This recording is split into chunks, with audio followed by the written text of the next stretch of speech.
နှစ်ခွသုံးခွရဖြစ်နေ နှစ် တယ် ခွသုံးခွနှစ်ခွကိုသုံးခွသုံးခွကိုလေးခွ အခုကကျောင်းနဲ့တက်နေရတော့အတန်းထဲမှာကိုပြောင်းတဲ့နီးကြောင်ဖြစ်နေလို့ ဟုတ်လားဩအဲ့ကြောင့်ကျောင်းမှလည်းမရကျောင်းသွားရင်လည်းပွားနေ ဟုတ်တယ် ပွားနေတဲ့ခါကျချင်းပရိုတင်းလောက်လိုက်တဲ့ခါကျတော့တက်တက်ရဲ့ဖြစ်သွားမှာပြင်ကန်လို့လည်းကောင်းတော့မှာအခုလိုချင်းချင်းမဖြစ်တော့အဲ့လိုမျိုးလုပ်လိုက်ရင်ကိုကောင်းတယ် ဟုတ်တာလား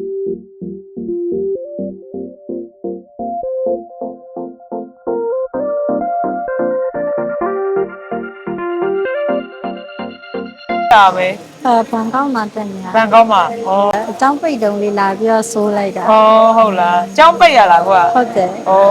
ခိုးလာတော့မဟုတ်လေနော် မဟုတ်ဘူးခိုးတော့မလာဘူးသေးအခုတော့တော်တော်ပူစာကြီးရောက်လာ ဟုတ်လားတယောက်တည်းမှာကျောင်းတက်ရတဲ့ feeling ဘယ်လိုခံစားရ အရင်အထီးကျန်တယ် ဟမ် အရင်အထီးကျန်တယ် အရင်ကြီးကျင်တယ်ဘာ ဒီ လို့ ကို လဲ လည်းတအားလွမ်းတယောက်သေးဆိုတော့ တယောက်တည်းဆိုအဲ့မှာမြန်မာသားတွေမရှိဘူးလား ရှိရယ်တကယ်ကြီးပေါင်းမယ်ဟိုဒီတိုင်းအပြင်မထွက်ဖြစ်တော့ အဲ ညဘက်တွေじゃအိမ်ကိုတအားလွမ်း အော်အဲ့ဒါလွမ်းပို့လားဆိုရင် ငိုတယ် ပို့တယ်အမေတယောက်တည်းငယ်ငယ်လေးရှိတယ်ဆိုတော့ အမေတို့ချက်ပေးရဲ့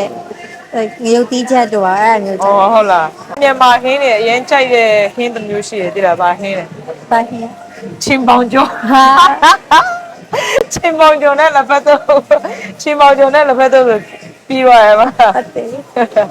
ကြိုက်လားမေးကြိုက်လား ကြိုက်တယ်